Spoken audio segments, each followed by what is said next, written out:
চতুর্থ অধ্যায় বীজগণিতীয় রাশির গুণ ও ভাগ এই অধ্যায়ের সবচেয়ে গুরুত্বপূর্ণ সৃজনশীল, যেটা অবশ্যই পরীক্ষাতে থাকবে এবং পরীক্ষাতে আসার মতো একটা সৃজনশীল। তোমরা অবশ্যই এই সৃজনশীল করতে পারলে তোমরা পরীক্ষাতে কমন পাবা। তো এই সৃজনশীলটা আমরা এখন করব। তো এই সৃজনশীলটা আমি বোর্ডে লিখেছি। তো এখানে বোর্ডে লেখা আছে উদ্দীপকে 15x² + 7x - 2 এবং 5x - 1 দুইটি বীজগণিতীয় রাশি। আমাকে দুইটা বীজগণিতীয় রাশি দিয়েছে দুইটা। এবার দুইটা রাশি থেকে আমাকে প্রশ্ন করছে যে প্রথম রাশি থেকে দ্বিতীয় রাশি বিয়োগ করো। তাহলে প্রথম রাশি থেকে দ্বিতীয় রাশি কি করতে বলেছে? বিয়োগ করতে বলেছে। তো আমরা সুন্দরভাবে 1 নম্বরের ক দিব। ক দেওয়ার পরে দেওয়া আছে প্রথম রাশি কি, আগে দেওয়া আছে বলে প্রথম রাশিটা কি আমি তুলব এবং দ্বিতীয় রাশিটা কি এটা আমি তুলব। তো প্রথম রাশি 15x² + 7x - 2, এটা আমরা দেখতে পাচ্ছি যে প্রথম রাশি এটা। এবার দ্বিতীয় রাশি কোনটা? দ্বিতীয় রাশি হচ্ছে গিয়ে কোনটা?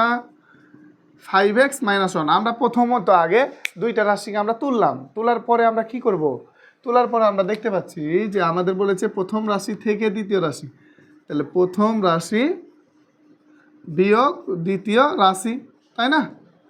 প্রথম রাশি থেকে মানে বিয়োগ, তাহলে প্রথম রাশি থেকে দ্বিতীয় রাশি বিয়োগ। তাহলে প্রথম রাশি বিয়োগ দ্বিতীয় রাশি সমানের নিচে সমান দিব। প্রথম রাশি কোনটা? প্রথম রাশি হচ্ছে 15x² + 7x - 2, এটা হচ্ছে প্রথম রাশি। বিয়োগ আছে বিয়োগ থাকলে তার পরবর্তী যে রাশিটা বসে সেটা ঘিরে দিতে হয়। সেটা কি করতে হয়? ঘিরে দিতে হয়। তো আমরা এখানে দেখব 5x - 1, 5x - 1কে ঘিরে দিলাম। সমানের নিচে আমরা সমান দিব 15x² + 7x - 2। এই মাইনাস যদি থাকে, কোনো ব্র্যাকেটের আগাদিকে যদি মাইনাস থাকে, তাহলে সে ব্র্যাকেটের ভিতরে যে বীজগাণিতিক রাশিটা থাকে বা যেটাই থাকুক না কেন, সেটার হচ্ছে সাইন চেঞ্জ হয়। অর্থাৎ আগাদিকে প্লাস থাকলে মাইনাস হবে, মাইনাস থাকলে প্লাস হবে। তাহলে +5x আছে, তাহলে -5x, মাইনাসে +1, অর্থাৎ সাইন চেঞ্জ হয়ে যায়। এবার আমরা যোগ বিয়োগ করি।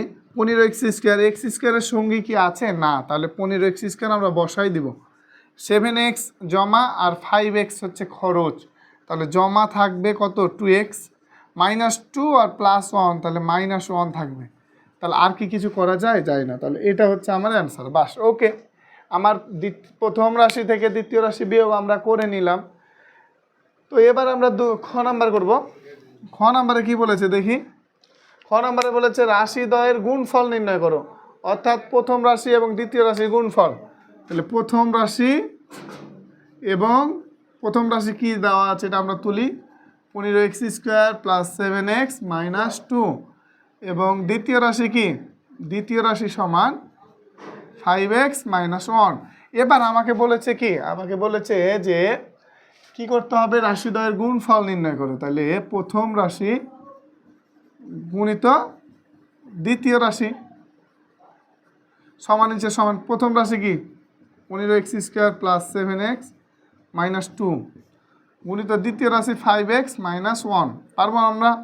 এটা আমরা দিলাম। এবার গুণ করার নিয়ম কি? গুণের নিয়ম হচ্ছে আগে এটার সাথে এটা গুণ, এটার সাথে এটা গুণ, বাস এখন করবো। তাহলে প্লাসে প্লাস 15, 5 15 কত? 5 15 75, তাহলে 75x², প্লাসে মাইনাসে মাইনাস 15 1 15x², বাস।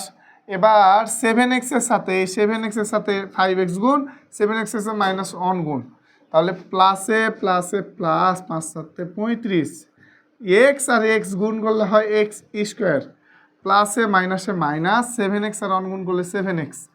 এবার -2 এর সাথে +5x, -2 এর সাথে 1, তাহলে মাইনাসে প্লাসে মাইনাস 5 2 10x, মাইনাসে কি প্লাস 2 একে 2। এবার আমরা যোগ বিয়োগ করব।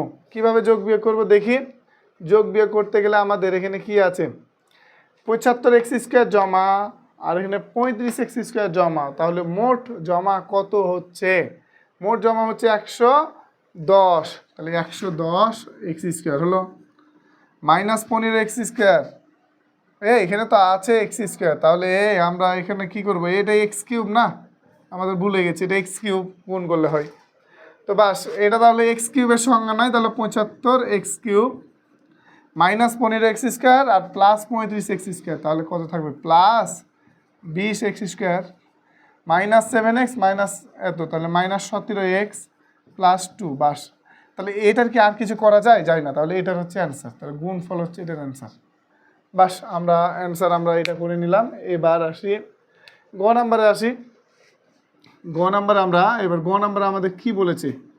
গ নাম্বারে আমাদের বলেছে কি প্রথম রাশিকে দ্বিতীয় রাশি দ্বারা ভাগ। তাহলে প্রথম রাশি হচ্ছে কোনটা? প্রথম রাশি সমান 5x মাইনাস 1 আর দ্বিতীয় রাশি সমান 15x square plus 7x minus 2। ভাগ করবো আমরা, তাহলে 5x মাইনাস 1 ভাগ চিহ্ন এভাবে 15x square plus 7x minus 2 এভাবে ভাগ করবো। এবার আমরা দেখতে হয় ভাগ করার নিয়ম। তোমরা যদি ভাগ না পারো তাহলে আমাকে কমেন্টে জানাবা, আমাকে বলবা, আমি অবশ্যই তোমাদের ক্লাস দিব। তো এইখানে রয়েছে 5x আর এখানে রয়েছে 15x স্কোয়ার, তাহলে কত দ্বারা 5x এর সাথে গুণ করলে 15x স্কোয়ার মিলবে? এটা তাহলে কত দ্বারা? তো এখানে x আছে, তাহলে x গুণ করতে হবে কত x, 3x যদি গুণ করি তাহলে 15x স্কোয়ার আসবে। তাহলে 3x গুণ করলে আমি এখানে 15x স্কোয়ার পাবো, তাই না? তাহলে আমি 3x গুণ করলাম, এখানে বসিয়ে দিলাম 3x, এটির সাথে এটা পুরোটা গুণ করে যত হবে 3x এখানে আমরা বসিয়ে দেবো।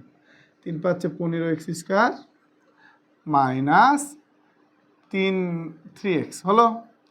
এবার ভাগ, এবার ভাগের কি এখন কি করতে হয়? বিয়োগ করতে হয়, সাইন চেঞ্জ, প্লাস আছে মাইনাস, মাইনাস আছে প্লাস, 15x স্কোয়ার কাটা গেল, তাহলে এখানে থাকছে কত? প্লাস 7x আর প্লাস 3x, তাহলে প্লাস হচ্ছে 10x আর এখানে থাকছে কত? মাইনাস 2 আর এখানে থাকছে কত? মাইনাস 2 নাই গেল, নিচের কিছু থাকে না। তাহলে এবার আমাকে মিলাতে হবে, এখানে 10x এখানে আছে 5x, তাহলে কত দ্বারা গুণ করলে এখানে 10x মিলতে পারে? মিলবে বলো তো? তাহলে আমরা দেখতে পাচ্ছি 2 দ্বারা, তাহলে 5 দুগুণী 10, তাহলে 2 দ্বারা প্লাস 2 দ্বারা, তাহলে প্লাস 2 দ্বারা যদি গুণ করি 10x, এবার প্লাসে মাইনাসে মাইনাস, 2 1 2 ডিভাইড বাই, এবার দেখো minus sine change plus 10x কেটে গেল, তাহলে -2 + 2, তাহলে এটা কেটে গেল, তাহলে শূন্য থাকে। তাহলে অত ভাগ ফল কোনটা? ভাগ ফল হচ্ছে 3x + 2 আর ভাগ শেষ হচ্ছে 0। আমার হয়ে গেল আমার গুণ। তো এভাবে তোমাদের গুণগুলা করতে হবে না, ভাগ করতে হবে। ভাগ যদি পারো তাহলে তোমাদের কি পরীক্ষাতে পারবা, না পারলে পরীক্ষাতে পারবে না। এজন্য তোমাদের যদি ক্লাস প্রয়োজন হয় আমাকে অবশ্যই কমেন্টে জানাবা, আমি অবশ্যই তোমাদের ক্লাস দিব।